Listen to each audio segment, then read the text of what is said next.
وعلى آله وصحبه أجمعين.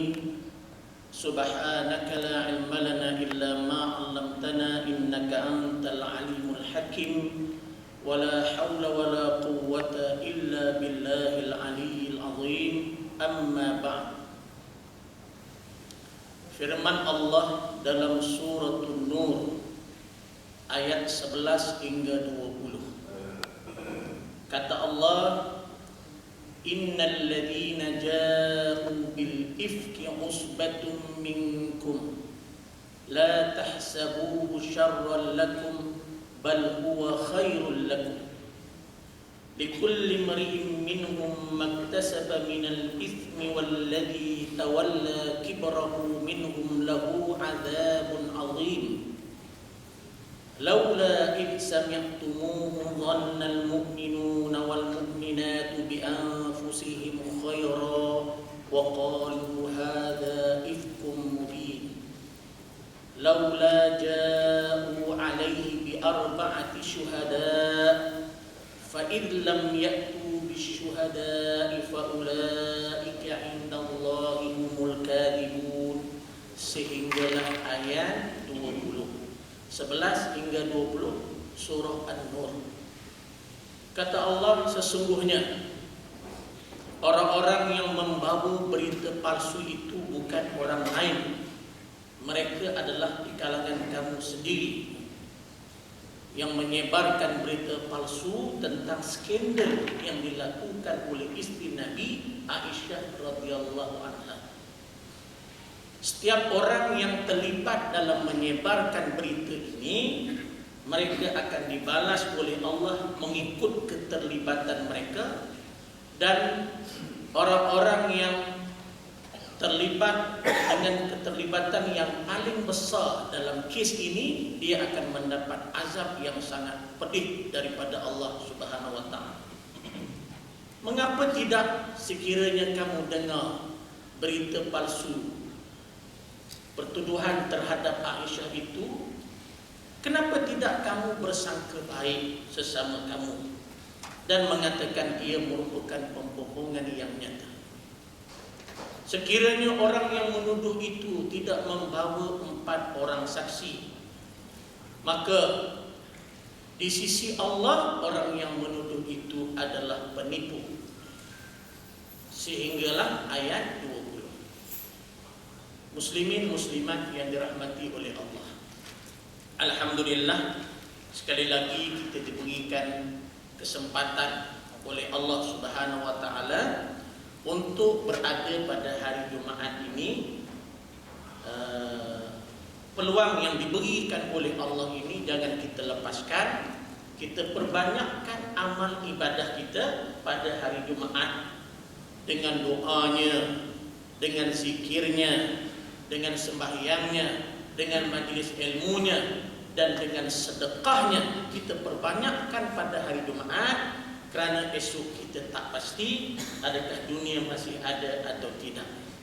Kerana banyak sangat hadis Nabi yang mengatakan, antaranya ialah la taqumus sa'ah illa yaumal Jumaah. Tidak akan berlaku kiamat melainkan pada hari Jumaat. Maka umur kita dipanjangkan lagi, Allah bagi peluang lagi untuk kita berada pada hari Jumaat sekali lagi. Maka perbanyakkanlah amal ibadah di masa yang peluang yang Allah bagi ini sebelum kita dijemput oleh Allah Subhanahu wa ta'ala. Saya pada tengah hari ini, tuan-tuan, mengajak sahabat-sahabat sekalian untuk merenung satu kisah yang diceritakan oleh Allah sendiri di dalam Al-Quran untuk menjadi pengajaran kepada kita umat Muhammad sallallahu alaihi wasallam. Kisah yang diberi nama dengan khabar ifk. Ifkun makna tipu, dusta. Dia lebih hebat daripada kizbun. Kizbun tipu juga. Tetapi jijiknya pendustaan ini, maka dia lebih dahsyat, maka diberi nama sebagai ifk. Ifkun, khabar ifk. Peristiwa yang berlaku kepada isteri Nabi sallallahu alaihi wasallam, isteri paling muda lah.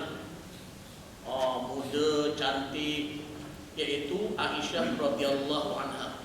Banyak-banyak isteri Nabi yang boleh menyaingi kecantikan Aisyah ni ialah Zainab binti Jahsy.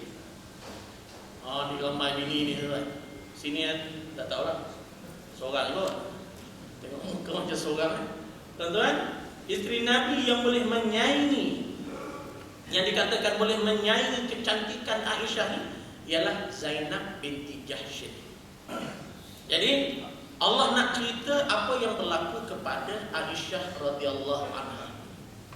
Jadi cerita ni datang dari Allah. Sudah tentu sahih dan menjadi pengajaran kepada kita.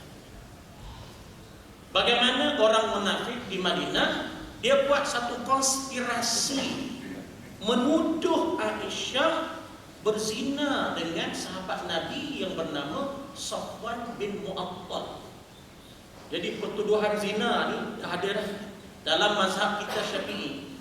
Pertuduhan zina, pertuduhan liwat sama kes. Dalam mazhab kita Syafi'i sama kes, maka mesti bawa 4 orang saksi. Jadi zaman Nabi sudah berlaku pertuduhan zina. Yang kena tu bukan orang biasa. Yang kena tu isteri Nabi sallallahu alaihi wasallam. Jahatnya nak tukang buat cerita ni tuan-tuan. Sampai isteri Nabi pun dia sanggup fitnah dan bawa menyebarkan fitnah ini di Madinah Al-Munawwarah. Jadi Allah ceritakan kisah ini antaranya sebagai pengajaran kepada kita, antaranya memuliakan Aisyah radhiyallahu anha, memuliakan keluarga Nabi sallallahu alaihi wasallam. Kes ini berlaku tuan-tuan pada tahun yang ke-5 Hijrah. Ketika Nabi memerangi Bani Mustalik. Nabi perang di perkampungan Bani Mustalik. Kenapa Nabi memerangi kaum Bani Mustalik? Sebab Bani Mustalik ini dia isytihar perang dengan Nabi sallallahu alaihi wasallam. Bukan sekadar dia isytihar perang, dia berperang membantu musyrikin Quraisy menyerang Nabi sallallahu alaihi wasallam dalam peperangan Uhud. Ini Bani Mustalik. Jadi Nabi memerangi Bani Mustalik di perkampungan Bani Mustalik pada tahun yang ke-5 Hijrah. Waktu itu umur Nabi lebih kurang dalam 58 tahun. Gagah lagi tu tuan. Cimani darah tinggi apa tak ada tu. Umur Nabi 58 tahun. Kita 58 ni naik tangga tahun. Aisyah katanya waktu itu remaja. Belasan tahun. Isteri muda belasan tahun. Bani Mustalik ni tuan-tuan, perkampungan dia lebih hampir dengan Mekah berbanding dengan Madinah. Lebih hampir. Mana dalam perjalanan hijrah Nabi sallallahu alaihi wasallam dia melalui perkampungan Bani Mustalik. Lebih kurang dalam 300 kilometer daripada Madinah. Biasa Nabi kalau nak pergi perang, dia akan pilih isteri dia buat undian. Dia akan bawa salah seorang isteri dia buat undian. Ni kalau isteri ramai lah. Kalau isteri tak ramai tak apa, macam kita ni. Kan ada 4 sikit. Tak ada, senyum tak ada. Tuan-tuan, Nabi buat undian, kata Aisyah dalam hadis Bukhari, dia buat undian, takdir Allah kena undian itu pada Aisyah. Jadi Aisyah ni layak ikut Nabi sallallahu alaihi wasallam. Yang jadi persoalannya dalam peperangan Bani Mustalik ini lebih kurang 1000 orang bala tentera di kalangan sahabat. Di kalangan mereka ini ada orang-orang munafik yang berat hati tapi dia tak nak tunjuk kemunafikan. Munafik dia tak nak tunjuk, dia ikut juga serta dalam peperangan Bani Mustalik. Termasuklah Abdullah bin Ubay bin Salul. Ini ketua munafik di Madinah. Dia berikut. Oleh kerana ada orang perempuan ikut, Islam ni tuan-tuan dia bukan mendiskriminasikan golongan wanita. Tak. Dia jaga. Dia bukan nak suruh buat tanding, suruh dedah aurat. Tak. Oleh kerana isteri Nabi ikut Aisyah, maka sahabat dia buat haudaj. Dalam bahasa Arab dia panggil haudaj. Dalam bahasa kita dia panggil pelana. Pelana tu dia buat untuk Aisyah duduk dalam tu, lepas tu angkat pelana tu letak atas bonggok unta. Dulu pelana. Sini tak ada mutawaran tuan. Pakistan tuan pergi boleh sewa, naik setengah jam, 1 jam, sehat pinggang, tak payah tok kali. Jadi tuan-tuan, oleh kerana yang ikut Aisyah, sahabat buat pelana bertutup. Pelana tu bertutup, Aisyah pakai hijab. Waktu tu ayat hijab sudah turun. Jadi Aisyah ni duduk atas pelana, sahabat-sahabat angkat pelana ni letak atas bonggok unta. Waktu sahabat angkat pelana ni tuan-tuan, tak terasa beratnya pelana ni. Padahal Aisyah duduk dah. Nak ceritanya kurusnya Aisyah. Satu, dia remaja. Yang kedua, dia ni kurus. Dan memang dalam sejarah kalau kita buka, wanita-wanita Madinah ketika itu kebanyakannya kurus. Wanita-wanita kita saya tak tahu. Maknanya kurang makan lah. Wanita Madinah ketika itu kurus. Termasuklah Aisyah radhiyallahu anha, dia kurus. Jadi sahabat angkat pelana ni, Aisyah ada ke tak ada, macam sama je. Sahabat gagah tuan-tuan, tuan-tuan tengok pedang Sayyidina Ali, pedang dipamerkan dalam museum tu. Kita nak angkat 12 tangan, tak agak nak limbah tu, dia suka angkat dia. Jadi sahabat angkat. Jadi rombongan ni pergilah memerangi Bani Mustalik. Memerangi Bani Mustalik. Ringkas cerita tuan-tuan, Nabi menang dalam peperangan dengan Bani Mustalik dan banyak harta rampasan dapat diambil. Lalu dalam perjalanan pulang, waktu pulang ke Madinah ni, maka masalah 1 malam sebelum sampai Madinah, waktu malam tak sampai Madinah lagi, Nabi keluar arahan, kita berehat dulu. Sampai satu tempat, Nabi kata kita berehat. Waktu berehat itulah sahabat pun angkatlah pelana tadi, letak bawah, sahabat pun rehat. Aisyah ni dengar Nabi keluar arahan, berehat sementara untuk meneruskan perjalanan ke Madinah. Waktu tu Aisyah keluar daripada pelana ni nak pergi buang air, qada hajat. Dia tak bagi tahu siapa-siapa. Rasulullah pun dia tak bagi tahu, sahabat pun dia tak bagi tahu. Pasal nak rehat sekejap dah pergi buang air. Orang perempuan dia tak macam orang lelaki tuan-tuan. Orang lelaki dia kurang malu sikit. Nak pergi mana? Nak pergi kencing jap. Biasa tu kan. Orang perempuan dia tak macam tu kan. Dia senyap-senyap ya, ada benda ni sensitif. Jadi dia keluar. Biasalah tu. Jadi dia keluar nak pergi buang air. Tak ada siapa tahu. Sahabat tak tahu. Sahabat ni dia tak macam kita pergi jenguk pelana dah. Jadi dia pun pergi buang air. Sudah buang air, dia pun patah balik. Waktu Aisyah ni patah balik, dia pegang leher. Waktu dia pegang leher ni, kalung dia jatuh. Dia perasan putus jatuh. Dia patah balik tempat dia buang air untuk cari kalung dia. Waktu dia cari kalung dia tadilah Rasulullah sallallahu alaihi wasallam keluar arahan, kita bergerak ke Madinah. Sahabat pun angkatlah pelana tadi atas betul. Sahabat dia tak senonoh macam kita ni tuan-tuan, pergi bekok dah. Sahabat kira ada je Aisyah dalam tu, angkat letak atas unta. Tak ada siapa tahu Aisyah tak ada dalam pelana tersebut. Terus Rasulullah dan rombongannya meneruskan perjalanan balik ke Madinah. Yang Aisyah tengah cari kalung dia tadi, dia jumpa kalung dia, lalu dia patah balik. Dia patah balik sampai tempat tadi, dia tengok tak ada dah. Rasulullah pun tak ada, sahabat pun tak ada. Nak buat macam mana tu? Handphone mana ada masa tu? WhatsApp tak ada, Telegram pun tak ada. Kita ni untung dah banyak tu, kena pandai-pandai guna. Jadi tak ada. Dengar dia tak boleh buat apa, akhirnya dia berdoa je. Mudah-mudahan suami dia datang mendapatkan dia. Tapi sahabat tak perasan, tak ada siapa tahu. Meneruskan perjalanan, Aisyah ni tunggu dengan harapan supaya Rasulullah datang balik mendapatkan dia. Tak datang-datang. Akhirnya dalam keadaan dia tunggu tu, dia mengantuk, lalu dia tertidur di situ.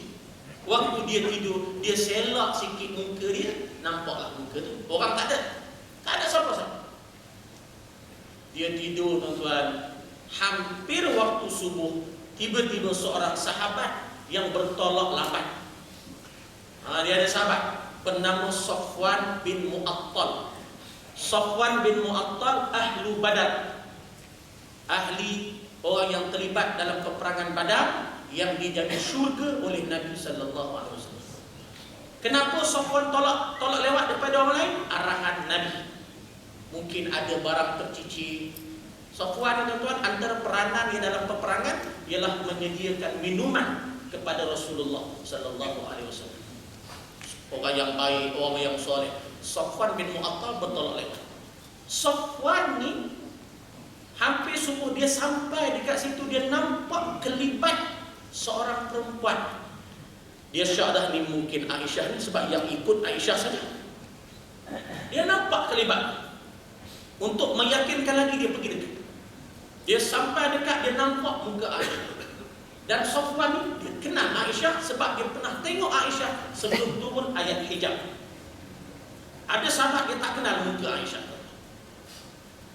Yang selepas turun ayat hijab, orang tak pernah tengok dia, tak kenal. Safwan ni pernah tengok. Jadi waktu dia tengok tu, dia nampak Aisyah, dia terus istirja. Istirja ialah ucapan inna lillahi wa inna ilaihi raji'un. Dia nampak Aisyah, terus dia cakap dengan kuat inna lillahi wa inna ilaihi raji'un. Dia cakap istirja tu kuat, Aisyah dengar, Aisyah terjaga daripada tidur, Aisyah tutup muka dia. Dalam hadis Bukhari, tuan-tuan, Aisyah kata apa? Wallahi, demi Allah, aku tak dengar satu kalimah lain pun yang keluar daripada mulut Safwan melainkan kalimah tadi, inna lillahi wa inna ilaihi raji'un. Safwan heret unta, dudukkan unta, Aisyah terus naik. Terus Safwan tak pandang dah Aisyah, terus heret Aisyah mengejar Nabi sallallahu alaihi wasallam. Itu saja yang berlaku. Kalau kita, tuan-tuan, hoi, hang, mana itu? Buat apa? Kalau kita, tuan-tuan. Itu yang berlaku, ya. Safwan dia heret Aisyah, balik mengejar Nabi, tapi tak sempatlah sebab Nabi tolak malam tadi lagi. Maka Safwan dan Aisyah sampai ke Madinah waktu tengah hari gempa. Safwan tak ada terasa apa-apa, tak ada syak apa-apa. Dia terus bawa Aisyah ke rumah Rasulullah. Dia hantar amanah ini kepada Rasulullah sallallahu alaihi wasallam. Rasulullah pun tak rasa apa-apa, tak ada syak apa-apa. Terus terima isteri dia, Safwan pun balik. Tengah hari sampai, tuan-tuan, Abdullah bin Ubay bin Salul dia tengok Safwan bawa Aisyah atas unta, dia kata boleh modalkan kali ini. Dia tak boleh nak kritik Nabi sepanjang 5 tahun Nabi duduk Madinah. Tahun yang kelima hijrah. Dia tak ada isu lain, dia tak berjaya nak pengaruhi orang lain, kali ini dia dapat. Dia reka apa? Dia reka cerita, dia kata Safwan dan Aisyah ada skandal. Sampai tahap zina. Safwan dan Aisyah, tuan-tuan. Dia reka. Dia kata, kenapa Safwan tolak lewat? Kenapa Aisyah keluar tak beritahu orang lain? Kalau kita ada waktu tu, munasabah juga. Alasan tu macam seolah munasabah, kita tak tahu apa. Dia reka cerita sampai sebahagian daripada sahabat percaya peristiwa ini. Mujur tak ada Facebook ya waktu itu. Kalau ada Facebook, internet, Allah, tuan-tuan, tak ada. Tapi dia bawa, dia jajal berita ni mulut ke mulut, seluruh Madinah, mulut ke mulut, sehingga sebahagian daripada sahabat terpengaruh dengan cerita ini, turut sama bercerita pada orang lain. Benda tak sah lagi, tapi dah cerita. Ini Allah cerita, tapi dah cerita.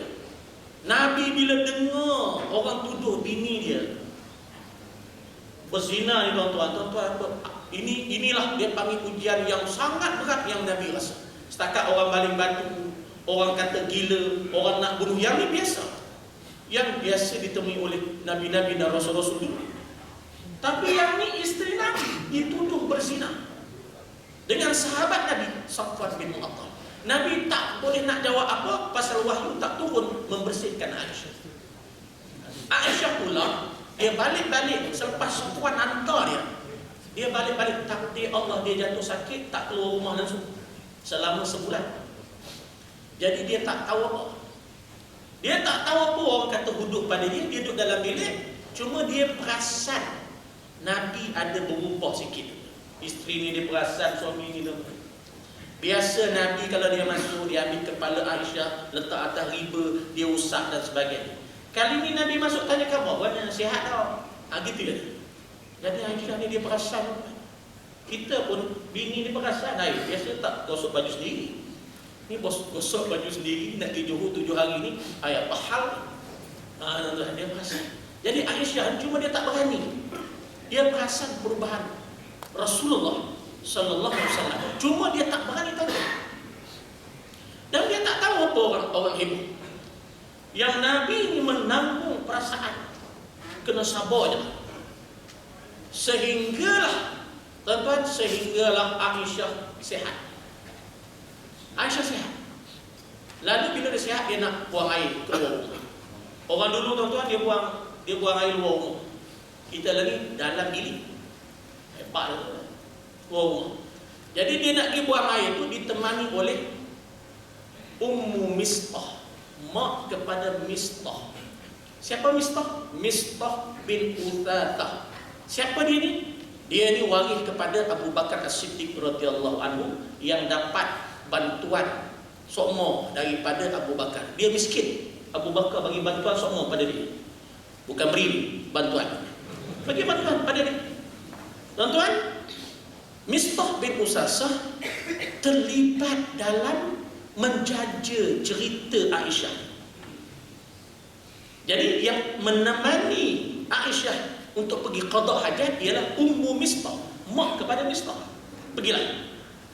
Sudah buang air, balik. Waktu balik tu Ummu Mistah tergelincir, terpijak kain, dia terlatah. Apa dia terlatah? Dia kata, "Ta'isa Mistah, celaka anak aku Mistah." Terkejut Aisyah. Aisyah kata, "Wahai Ummu Mistah, anak kamu tasubina rajulan syahida Badr. Adakah kamu mencela seorang sahabat yang terlibat dalam peperangan Badar yang dijamin syurga?" Ummu Mistah bila dengar Aisyah kata begitu, dia pun hairan. Dia kata, "Wahai Aisyah, kamu tak tahukah anak aku yang terlibat dalam menjaja cerita kamu dengan Safwan bin Mu'attal? Orang tuduh kamu berzina, orang tuduh kamu ada skandal, kamu tak tahu ke?" Aisyah kata, "Saya tak tahu." Ummu Mistah pun cerita daripada A sampai Z tuan-tuan. Aisyah bila dengar begitu, tak ada kerja lain, menangis. Baru dia tahu kenapa Nabi berubah. Dia balik tuan-tuan, sakit hak sihat tu sakit semula. Perempuan nangis lah tuan-tuan, tak ada benda lain. Dia balik tuan-tuan, tu dalam bilik, tiba-tiba Nabi masuk. Nabi masuk, Nabi tanya je, "Macam mana sihat dah hari ni?" Kali ni dia minta izin dengan Nabi. Dia kata, "Ya Rasulullah, izinkan aku balik ke rumah mak ayah aku, Abu Bakar As-Siddiq." Dia nak tanya mak dia sendiri betul ke cerita ni. Nabi izinkan. Aisyah balik. Dia tanya mak dia betul ke orang duk cerita ni? Skandal saya dengan Safwan. Mak dia kata, "Sabarlah wahai anakku. Biasalah kamu bermadu, kamu pula cantik, adalah orang nak khianat." Yang Rasulullah pula tak ada wahyu turun. Akhirnya Rasulullah panggil Zaid bin Harisah dan Usamah, panggil Sayyidina Ali dan Usamah bin Zaid untuk dimesyuarat tanya pandangan. Dia tanya Usamah bin Zaid, "Apa pandangan kamu tentang Aisyah?" Usamah kata, "Ya Rasulullah, Aisyah ni wanita solihah. Saya tak pernah tengok perkara buruk daripada dia. Ini fitnah ya Rasulullah." Dia tanya pula Sayyidina Ali, "Apa pandangan kamu wahai Sayyidina Ali, menantu dia?" Sayyidina Ali sedikit beza pandangan. Dia kata, "Ya Rasulullah, lam yudayyiqillahu alaih. Allah takkan menyempitkan kamu wahai Rasulullah. Wanisa'ul Madinah siwaha kathir." Wanita di Madinah ni banyak lagi. Isyarat saja. Wanita di Madinah ni ramai lagi. Tetapi ya Rasulullah, cuba tanya jariyah yang nama dia Baridah. Baridah ni dia khidmat dengan Aisyah ni 24 hours.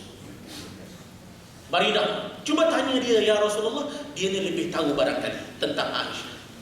Nabi balik rumah dia tanya Baridah, Baridah, apa pandangan kamu tentang Aisyah? Baridah kata, demi Allah, sesungguhnya Aisyah ni wanita salihah. Baik ini fitnah ya Rasulullah, kita kena cari bukti, cari siapa yang menyebarkan fitnah ni ya Rasulullah. Nabi semangat sikit. Lalu Nabi pergi ke Masjid Madinah, dia himpun orang Madinah, lalu dia menyampaikan khutbah. Dia kata ada hamba Allah, Abdullah bin Ubay bin Salul. Dia cuba memburuk-burukkan aku, keluarga aku dan sahabat aku. Siapa boleh bantu aku? Bangun Sa'ad bin Mu'az di kalangan Ansar. Dia kata, saya ya Rasulullah, sekiranya yang sebar cerita ini di kalangan Ansar, saya penggal kepalanya. Bangun Sa'ad bin Ubadah daripada ketua Khazraj. Dia kata, pelawak je Sa'ad bin Mu'az ni. Kalau geng dia tak berani nak potong kepala. Kalau geng aku dia berani. Macam tu pula Khazraj dan Aus ni tuan-tuan, dia puluhan tahun dah bala. Nabi baru datang 5 tahun, masih ada baki-baki tu. Jadi balah. Bangun pula Aus, bangun Khazraj, dia balah sama dia. Akhirnya tak selesai. Nabi kata senyap. Nabi turun daripada mimbar. Nabi balik ke rumah pak mentua dia, Abu Bakar. Di sana Nabi panggil semua keluarga tuan-tuan. Ringkas cerita, Nabi panggil semua keluarga. Nabi tanya Aisyah. Nabi tak tanya, Nabi tu bagi tahu, wahai Aisyah, sekiranya kamu suci, maka Allah akan sucikan kamu. Sekiranya kamu melakukan dosa, maka bertaubatlah kepada Allah. Allah, tuan-tuan, Aisyah dengar begitu, sebuk hati dia. Suami dia macam tak bela dia, terus menangis balik.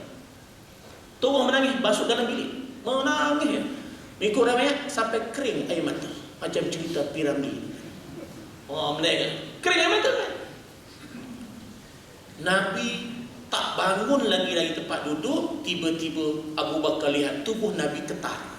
Maka wahyu turun. Ayat yang saya bacakan tadi, ayat 11 hingga 20 surah An-Nur, turun membersihkan Aisyah dan mendedahkan kisah sebenar. Innal ladzina ja'u bil ifki usbatun minkum la tahsabuhu syarran lakum bal huwa khairul lakum. Sampailah ayat 20. Membersihkan Aisyah radhiyallahu anha. Tuan-tuan, Nabi ucapan pertama dia selepas turun wahyu, dia kata absyiri wa ya Aisyah, bergembiralah wahai Aisyah.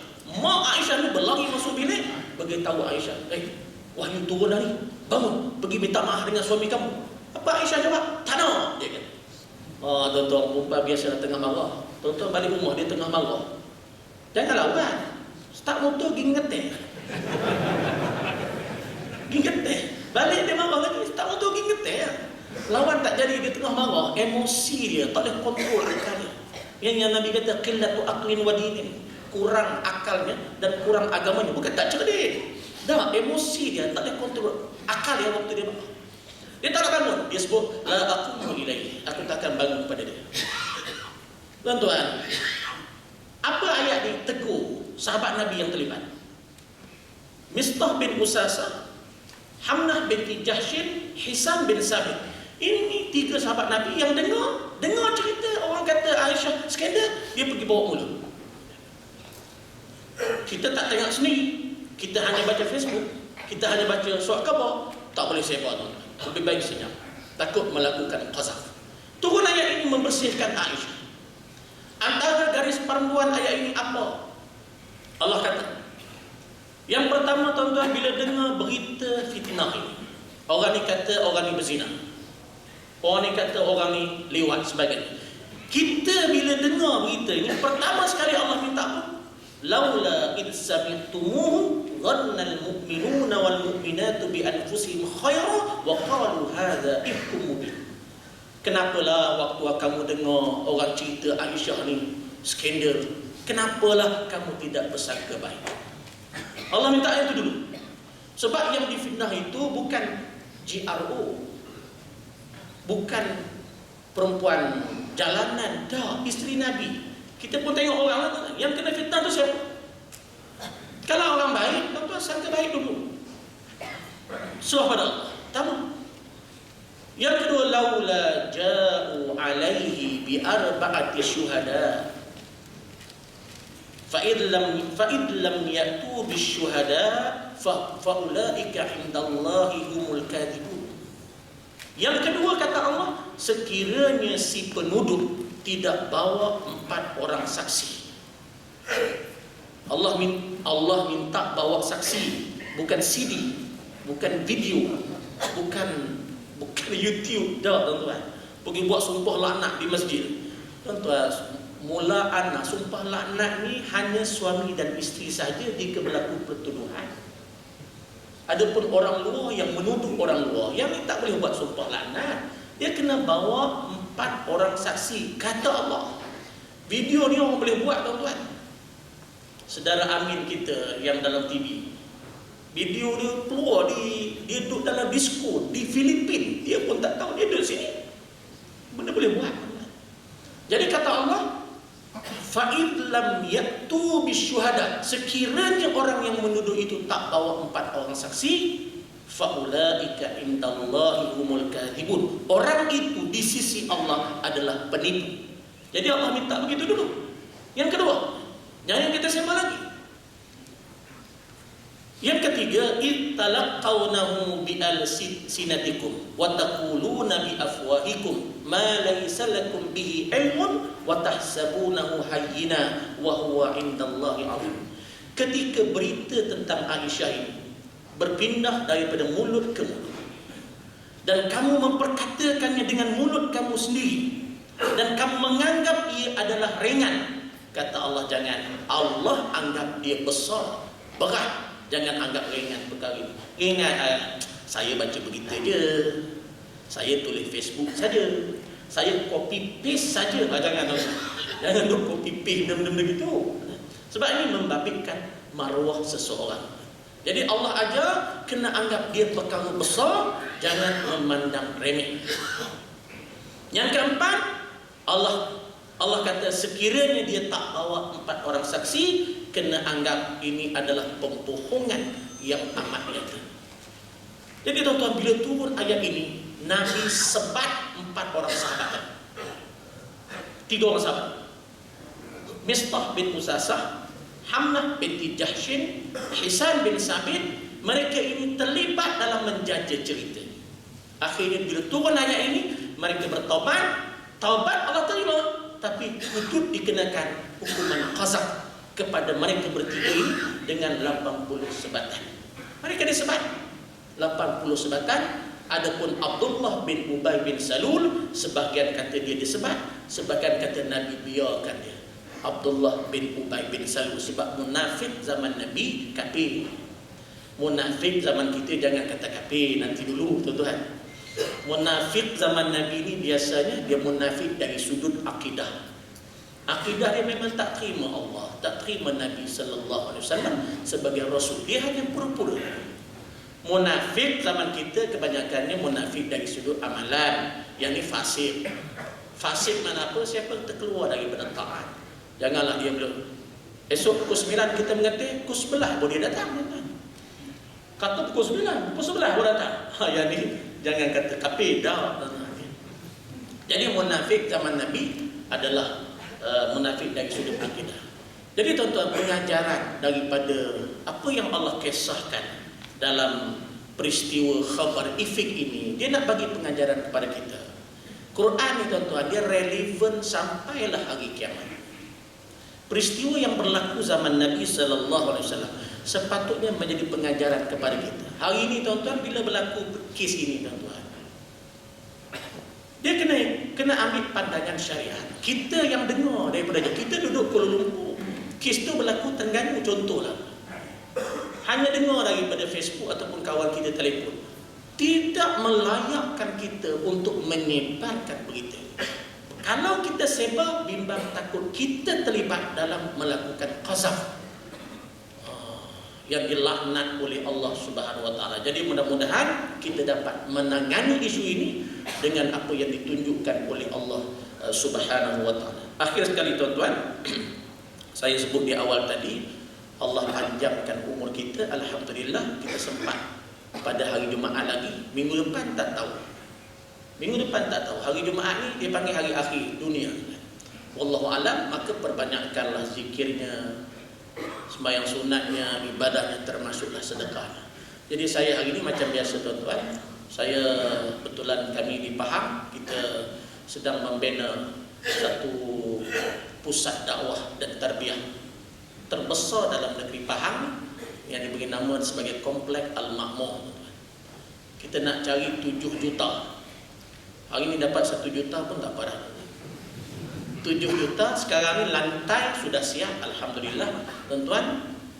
Kita nak naik dinding, kita perlukan dalam 450,000. Saya terlupa bawa pamphlet dia tuan-tuan.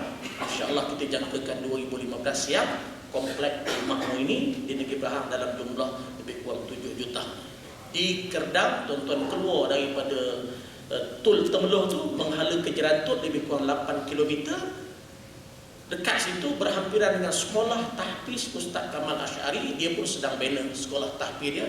Jadi kita sedang bina tuan-tuan. Tuan-tuan nak bersedekah jariah, dipersilakanlah hari ini sebagai amalan yang berpanjangan. Kita sudah mati pun pahala sampai insya-Allah sedekah jariah. Yang kedua tuan-tuan, untuk NGO Tautan Rahmat yang sedang bergerak untuk menyampaikan dakwah khususnya di Sabah dan Sarawak, dan yang terbaru tuan-tuan, ada di kalangan kita yang disekat untuk menyampaikan Islam di Sabah dan Sarawak, sehingga ada wakil Cina berucap dalam parlimen untuk menyekat kemarahan Islam yang dibawa ke Sabah dan Sarawak. Jadi kita tak pedulikan itu, kita teruskan usaha kita untuk menyampaikan Islam kepada masyarakat di Sabah dan Sarawak dan orang-orang asli, insya-Allah. Jadi terima kasih kepada semua yang menderma. Mudah-mudahan apa yang kita lakukan ini dibalas dengan balasan yang setimpal oleh Allah Subhanahu wa taala. Tuan-tuan boleh masukkan derma di tabung kaca yang disediakan di belakang, insya-Allah. Sekian aku qouli hadza, wassalamualaikum warahmatullahi wabarakatuh.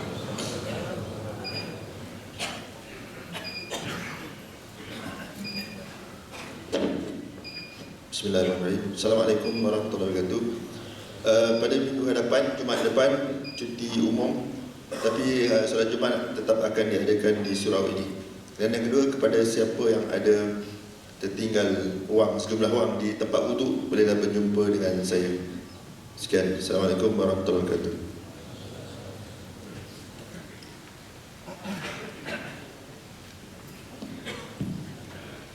A'udzubillahi minasyaitonir rajim. Bismillah.